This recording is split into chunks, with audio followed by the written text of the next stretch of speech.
Good evening, everyone. Thanks for coming on. I want to talk about neoconservatism and how we are at a crossroads, how we need to win the ideological war. I want to start by saying that after the Bush administration, we neoconservatives, we largely fell asleep. During the Obama years, we allowed Paleo-Libertarians like Ron Paul, aka Wrong Paul, to turn our party away from humanitarian interventionism towards isolationism and non-interventionism. Ron Paul's effects upon the GOP as a result of his running in both the 2008 and 2012 primary presidential elections for the Republican Party turned the direction of the Republican Party away from neoconservatism, dictator-smashing policies, to Paleo-Conservatism, dictator appeasing policies.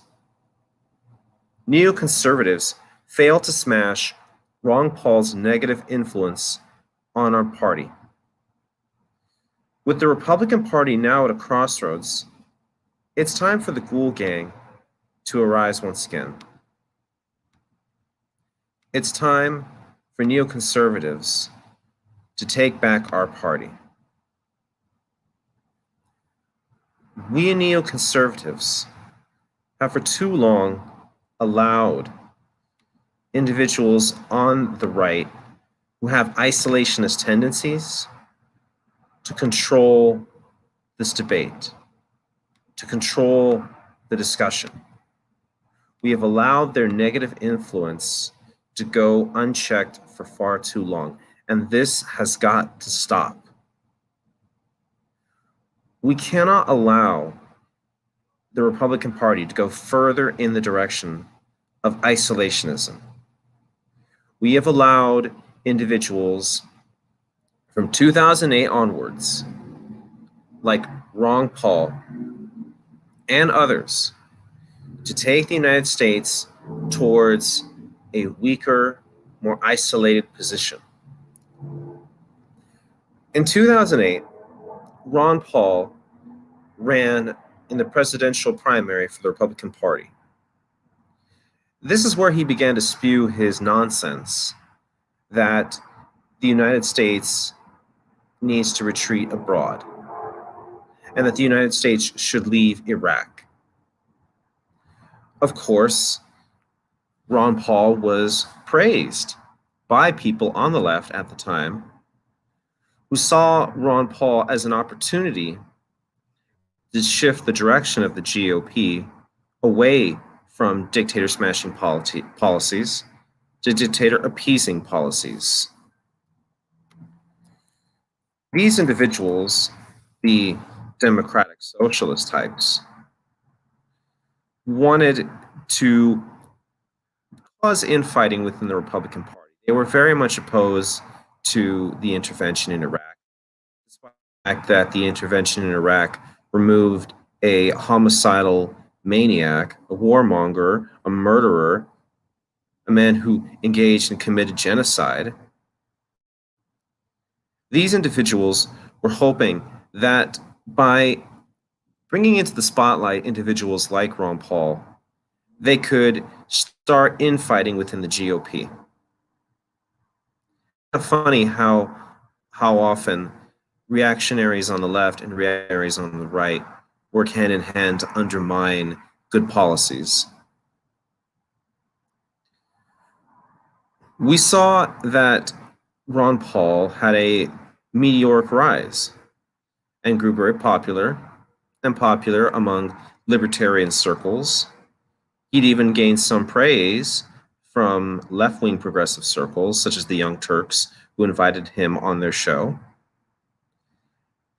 And Ron Paul began to grow in influence and power within Republican circles, particularly among young Americans, young people, who are more libertarian-minded. He ran again in 2012, and this time had a lot more support. Now, at the time, I was a Paleo-Libertarian.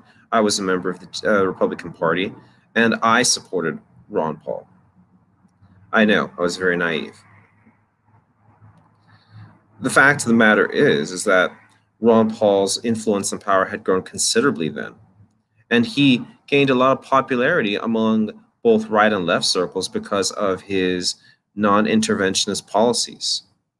On the left, they saw him as being anti-colonialism, and on the right, they saw him as being America first. Both of these policies, though, at the end of the day, ladies and gentlemen, are policies of dictator apologeticism, aka let dictators do what they want. Ron Paul had a considerable influence upon the GOP. He changed forever the direction of the Republican Party and gave the Paleo-Conservatives an opportunity to affect the future of the GOP. He brought in these toxic ideologies of isolationism that had not been in the Republican Party for some time. Now, Paleo-Conservatives have forever existed in the Republican Party, but isolationist policies within the Republican Party, or of the Paleo-Conservative faction, had largely gone away. They had not been around for some time. In fact, in the 80s, the Republican Party was very pro-interventionist. We believed in challenging dictatorships and terrorist organizations abroad with mixed success. There was the success of the Gulf War under Senior Bush's administration. There was the eventual dismantling of the Soviet Empire through eventually a non-confrontational mean. But there was also our failure to make Hezbollah and pay for its terrorist actions in Lebanon that killed US troops. But largely, the Republican Party had been a party of interventionism, of challenging dictators and despots and terrorist organizations abroad.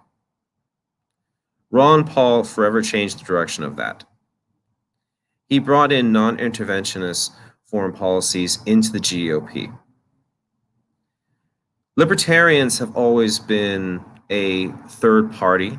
They have never been able to achieve credible or sizable success in national elections.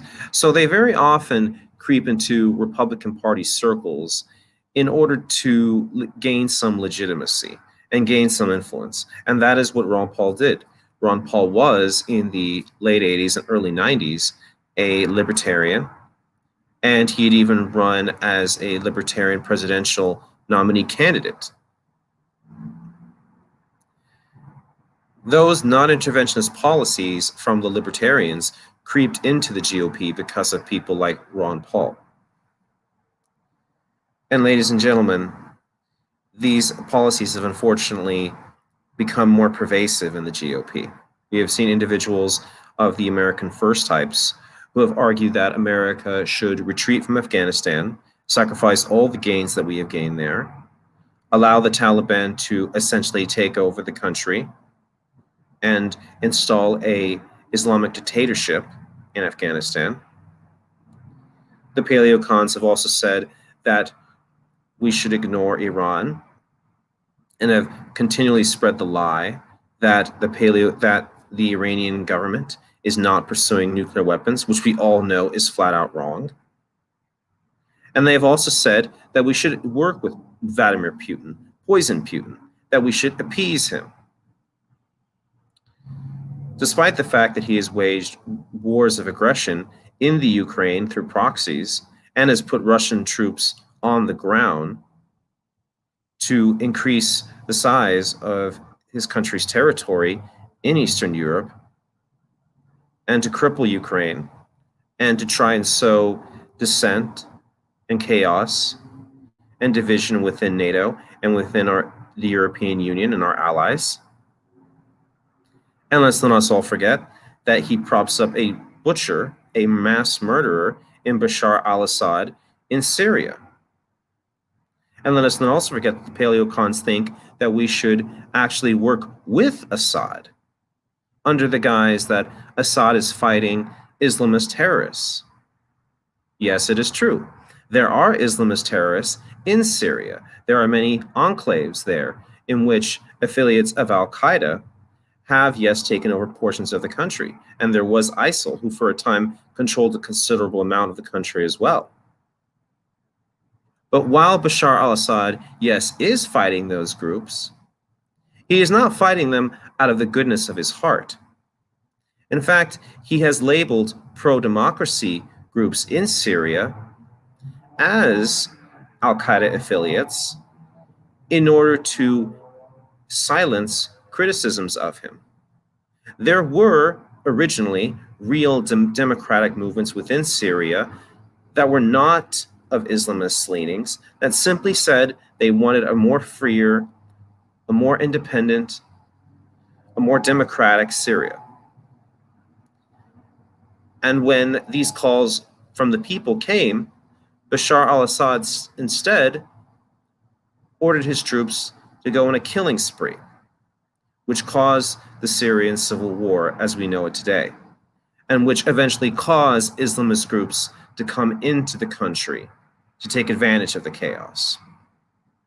And yet these are the kind of individuals the Paleo-Cons think we should work with. Ladies and gentlemen, Neo-Conservatism, the Republican Party, and Humanitarian Interventionism are at a crossroads. We must win the ideological war. Make no mistake. Make no mistake. The Paleo-Conservatives have no desire to lose this war.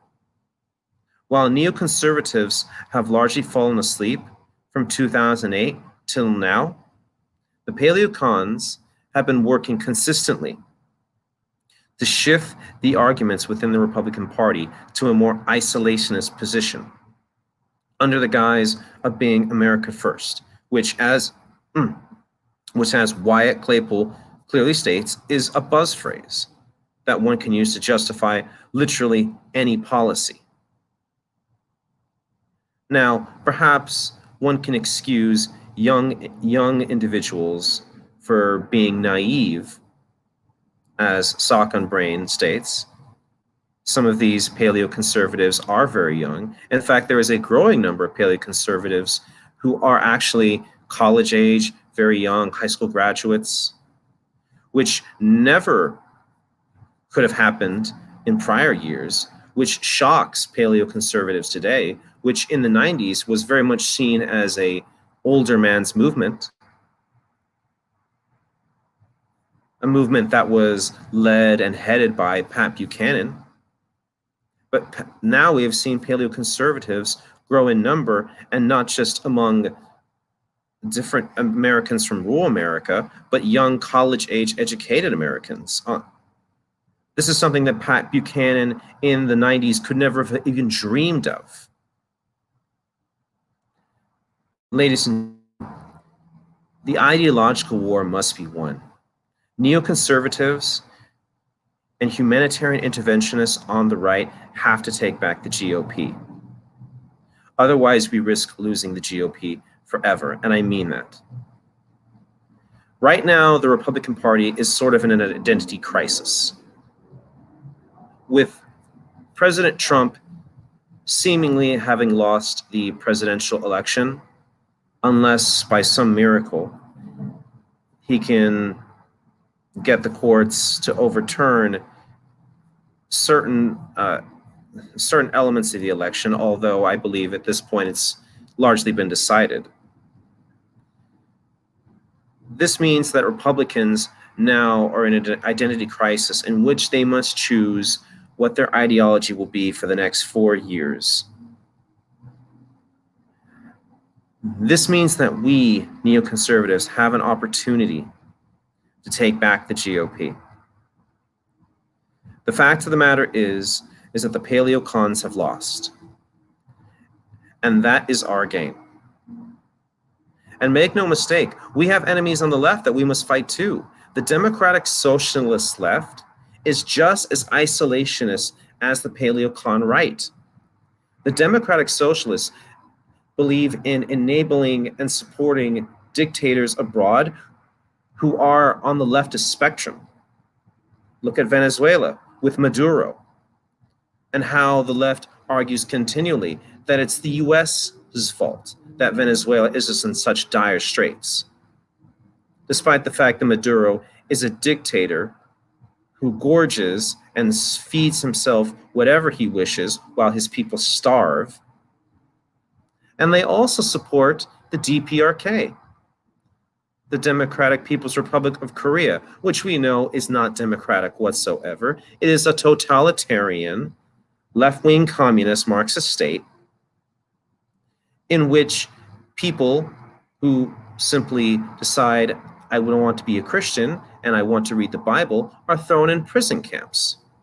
Or people who say that I don't think maybe the dear leader is such a great leader get shot and killed, where you can literally be executed simply for watching a South Korean movie. And yet people on the democratic socialist left say that we should let the North Koreans be, that Kim Jong-un is a victim of Western imperialism. This could not be further from the truth. While he gorges on food and on women, his people starve and his people suffer.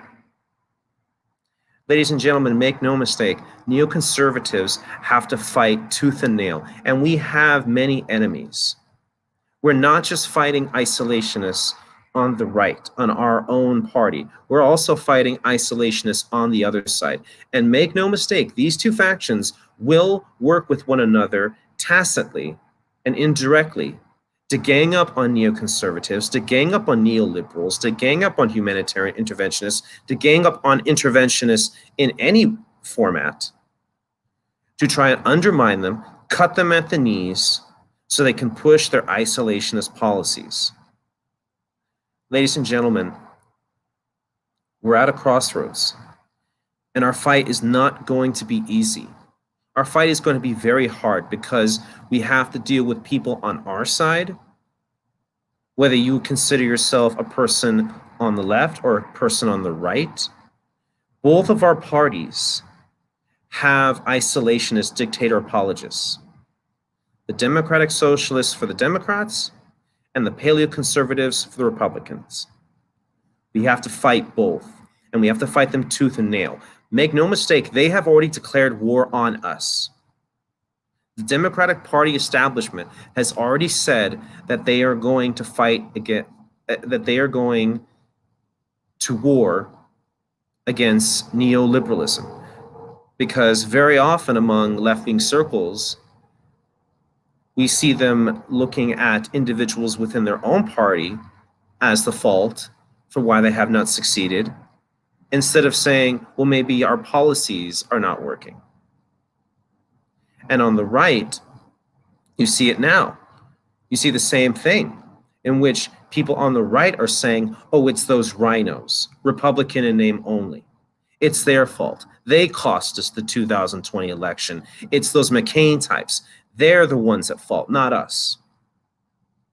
Despite the fact that the administration's failure to challenge Kim Jong-un effectively, to challenge the Kremlin effectively, may have convinced members of the McCain faction, the Republican Party, that they should not vote for Trump. So, ladies and gentlemen, these factions are at war with us. They have declared war, and they have made it their goal to cull the party, whether this be the Democratic Party or the Republican Party, of the neoliberals and the neoconservatives. We have more enemies than allies. But make no mistake, and I'll close with this fight must be won, and we can win it, and we have to win it now. I thank you all for tuning in. Death to all tyrants. Vive la liberté. Thank you.